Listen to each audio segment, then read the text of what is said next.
नमस्कार विद्यार्थी मित्रांनो, स्वागत आहे तुमचं आपल्या जेडीसी कॉलेज या चॅनलमध्ये. मी डॉक्टर अशोक जोगदंड. तर आज जो व्हिडिओ आहे याच्यामध्ये आपण सर्व गोष्टी सांगणार आहोत की कशा प्रकारे तुम्ही प्लॅन करू शकता. थोडं घाबरू नका कुठल्याही गोष्टीला. परीक्षेसंदर्भात काही प्रश्न आहे किंवा कशा प्रकारे तुम्ही परीक्षा दिली पाहिजे या सर्व गोष्टी पाहणार आहोत. हे ऑलरेडी मी सांगितलेलं आहे, पण पुन्हा वारंवार का सांगतोय कारण तुमच्या लक्षात बसत नाहीयेत गोष्टी. थोडंसं लक्ष देऊन अभ्यास करणं गरजेचं आहे. त्याचा एक प्लॅन देईल मी तुम्हाला एक 2-1 दिवसात कशा प्रकारे तुम्ही प्लॅन करू शकता वगैरे. तर तेही आपण पाहूया. तर काळजी करू नका, जास्त टेन्शन घेऊ नका आणि टेन्शन फ्री परीक्षा द्या. तुम्ही चांगल्या मार्क्सने पास होणार, त्याची काळजी करू नका. ठीक आहे, तर चला तर मग सुरू करूया. ध्येय नवीन समोर दिसतंय, बँकिंगचं स्वप्न पूर्ण होणार. जीडीसीए ची साथ जिंकायची ही वाट, यशाची गॅरंटी आता सुरुवात. जीडीसीए कॉलेज हो भविष्य उज्ज्वल, जीडीसीए कॉलेज मिळणार यश. सहकार आणि बँकिंग करिअर घडवा खास. जीडीसीए कॉलेज देते यशाचा विश्वास. तर विद्यार्थी मित्रांनो, मागील सर्व व्हिडिओमध्ये आपण प्रत्येक गोष्ट डिटेल पाहिलेली आहे. कशा प्रकारे तुम्ही प्लॅन करू शकता, काय गोष्टी करू शकता. आणि याच्या अनुषंगाने आता कारण बरेचसे दिवस झाले, कारण आता गेल्या काही 3-4 दिवसामध्ये आम्हाला कॉल येत आहे, सर खूप भीती वाटते परीक्षेची किंवा कशा प्रकारे होईल वगैरे. जे फर्स्ट टाइम एक्झाम देत आहेत त्यांच्यासाठी. आणि याचा रिझल्ट तशा प्रकारचा आहे. थोडंसं लक्ष देऊन आपल्याला अभ्यास करणं गरजेचं असतं. कारण काय होतं की प्रत्येक जे स्टडी पॅटर्न असतो किंवा जे आपण अभ्यास करतो त्या पद्धतीमध्ये अभ्यास जो आहे तो त्या पॅटर्न मध्ये करणं गरजेचं आहे. म्हणजे प्रश्न जे असतात ना ते समजून घ्या पहिला. तर ज्यावेळेस तुम्ही प्रश्नपत्रिका हातामध्ये पडेल ना ते त्यावेळेस तुम्ही पूर्ण वाचा प्रश्नपत्रिका. जसं मी तुम्हाला मागे दाखवलेलं आहे काही प्रश्नपत्रिका, त्या मी तुम्हाला आताही दाखवेल, काही प्रॉब्लेम नाही. पण ते एकदा समजून घ्या कशा प्रकारे तुम्हाला ती प्रश्नपत्रिका सोडवायची आहे आणि काय गोष्टी करायच्या. तर हे जर समजलं एकदा तर तुम्ही प्लॅन चांगल्या पद्धतीने करू शकता आणि टेन्शन फ्री एक्झाम द्यायची आपल्याला. त्यामुळे जास्त काळजी करू नका. कारण आता अकाउंट्स बद्दल खूप सारे प्रश्न आलेत आम्हाला, कॉल्स वगैरे खूप भरमसाठ कॉल आले आहेत अकाउंट या विषयासाठी. तर अकाउंट्स बद्दल जास्त मला नाही सांगता येणार समजून. मी जसं मी पूर्वीही सांगितलं, स्ट्रेट फॉरवर्ड जी काही इन्फॉर्मेशन आहे ती मी तुम्हाला देतोय. माझ्याकडे काही जास्त असं ऍडिशनल आहे किंवा मी काही जादू वगैरे करणारा माणूस नाहीये. त्यामुळे तुम्हाला जे काही मिळेल ते स्ट्रेट फॉरवर्ड मी सांगेन गोष्ट. फक्त एवढंच की थिअरॉटिकल जो पार्ट आहे त्याच्यात मी एक्सप्लेनेशन देऊ शकतो तुम्हाला, कुठे काय करायचं आहे किंवा कशा प्रकारे असेल. एखाद्या वेळेस माझ्याकडनं पण चूक होऊ शकते, ते एकटे भाई करतो आपण, त्याच्यामुळे ते टेन्शन नाहीये. पण महत्वाचं काय आहे की तुमच्याकडे तो वेळ कमी आहे. कमी वेळेत तुम्ही प्लॅनिंग चांगलं आखा. तुम्हाला त्याचा प्लॅन सांगतो कसा करायचा स्टडी तुम्ही. ज्यावेळेस आता आजपासून जर पाहिलं तर साधारणपणे कालपासून 1 महिन्यावरती परीक्षा जी होती आता ती आपल्याला साधारणपणे एक 20 दिवसावरती परीक्षा आलेली आहे. 20-24 दिवसावरती. तर ह्या 24 दिवसामध्ये तुम्ही डिवाइड करा. 7-7 दिवस जरी तुम्ही प्लॅन केले, 7 दिवसाचा एक आठवड्याप्रमाणे, आणि एका सब्जेक्टला 2-2, 3-3, 4-4 तास कमीत कमी द्या. कमीत कमी 4 तास तरी द्या. सकाळी 2 तास द्या, संध्याकाळच्या टाइमला 2 तास द्या. जेणेकरून काय होईल, सकाळचा आणि संध्याकाळचं जो मिश्रण आहे अभ्यासाचं त्या पद्धतीने तुम्हाला प्लॅन करता येऊ शकतं. कारण 7 दिवसात एवढं काही डिफिकल्ट स्टडी नाही, फक्त थिअरॉटिकल पार्ट्स, काही नंबर्स आहेत, त्यानंतर काही डेट्स आहेत. जसं मी पूर्वी सांगितलं, नाबार्डची स्थापना असेल किंवा नाबार्ड बद्दल, नाबार्ड काय काम करतं, फॅक्सचं काय काम आहे, त्यानंतर आरबीआयचं काय काम आहे. आरबीआय पूर्ण ज्या बँका आहेत, सहकारी बँका असू द्या किंवा कुठल्याही ज्या वित्तीय संस्था आहेत त्या सर्व आरबीआय रेग्युलेट करते. आरबीआयच्या ज्या रेग्युलेशन्स आहेत किंवा रूल्स आहेत त्या सगळ्या गोष्टी लक्षात घेऊनच काम करतात सर्व बँका. म्हणजे ही एक थोडक्यात माहिती आहे, म्हणजे कशा प्रकारे प्लॅन होऊ शकतो.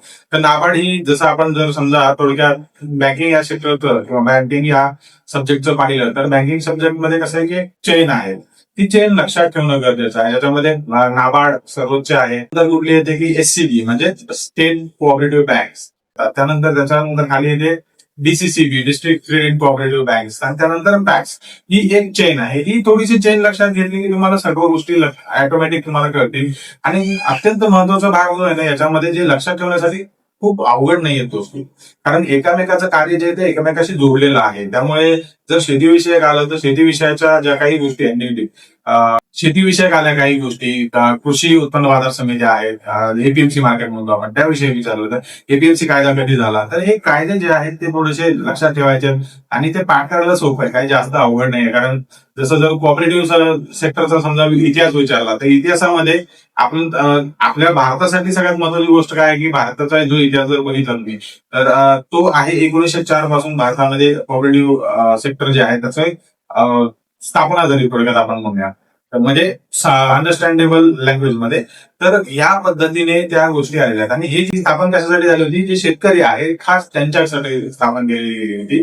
कारण त्याचा एक मूळ हेतू असा होता की राष्ट्रीय फायनान्स जे आहेत त्यांच्याकडनं त्या गोष्टी आलेल्या होत्या असतो. त्यामुळे आपण त्या पद्धतीने ते प्लॅन केलं होतं आणि त्या पद्धतीने आता चालत आलेलं आहे. म्हणजे कधीची गोष्ट आहे 1904 ची गोष्ट.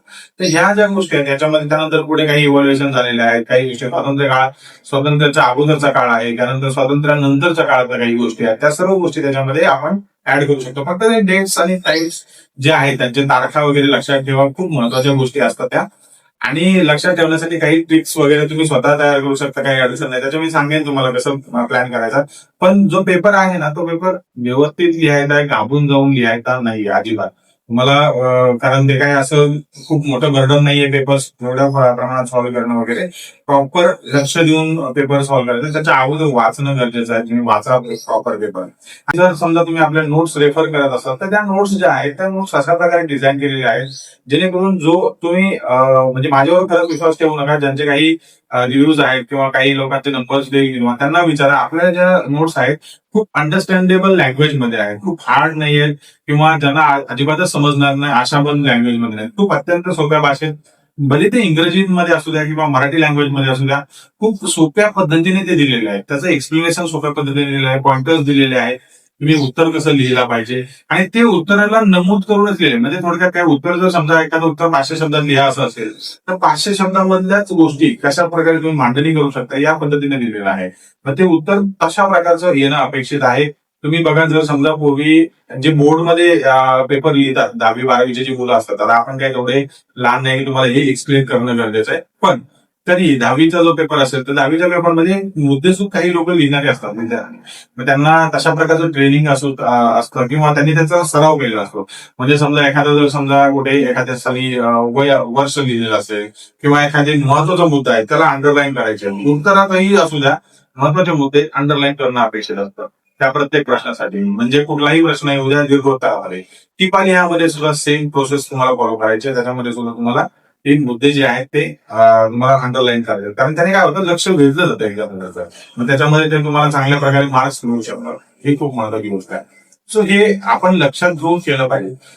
तुम्हाला जर गेल्या वर्षीचा आपला रिझल्ट जर तुम्ही विचाराल मला, तर जवळपास 35 विद्यार्थी आपल्याकडे होते जे आपण, आणि तेवढेच घेतो आपण जे विकेंड बॅचला आपल्याकडे येतात फुल टाइम मध्ये.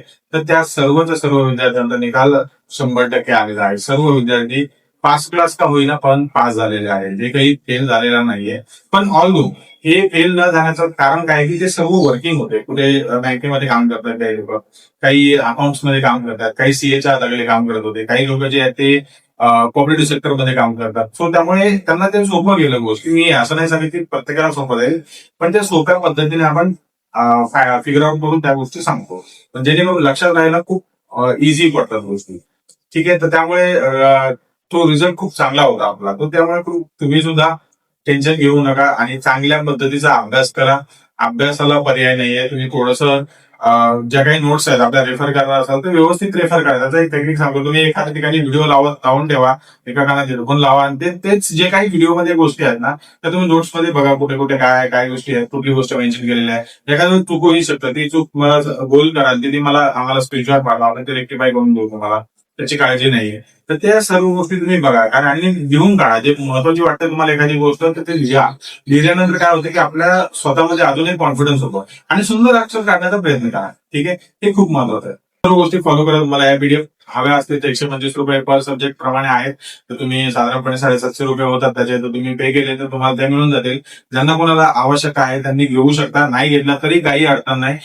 तुम्ही आपल्या व्हिडिओज मधून त्या गोष्टी देऊ शकता. Videos already free of cost आहेत, काही प्रॉब्लेम नाही. तुम्ही सर्व व्हिडिओज व्यवस्थित पहा, त्याची प्लेलिस्ट बनवलेली आहे. इंग्रजी व्हिडिओ जे आहेत त्याची वेगळी प्लेलिस्ट आहे, प्लेलिस्ट मध्ये जाऊन तुम्ही ते चेक करू शकता.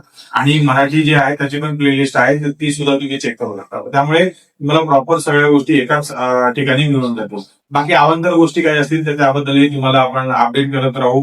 ज्या लोकांना वाटते की आम्हाला अजून थोडंसं वेगळ्या विषयावरती मार्गदर्शन करायचं तेही आपण देण्याचा प्रयत्न करू. पण तुर्तास आपल्याला जीडीसीए वरती फोकस करायचा आहे, तर ते लक्षात घ्या. ठीक आहे. तर आय होप तुम्हाला ही माहिती आवडली असेल आणि जर हा व्हिडिओ तुमच्यासाठी उपयुक्त वाटत असेल तर कृपया लाईक करा, शेअर करा. आपल्या मित्रांपर्यंत जे जीडीसीए ची एक्झाम देणार आहेत मे मध्ये, त्या 20 दिवसामध्ये त्यांच्यासाठी खूप उपयुक्त ठरवू शकतो हा व्हिडिओ. तर अभ्यास नक्की करा, चांगल्या मार्काने पास व्हा. काही अडचण आली कृपया कॉल करा. आणि जीडीसीएच्या अन्य कोर्सेस बद्दल माहिती हवी असेल तर तुम्ही नक्की कॉल करून विचारू शकता. तर भेटूया पुढील व्हिडिओमध्ये अधिक माहितीसह नवीन विषयाबद्दल. तोपर्यंत नमस्कार.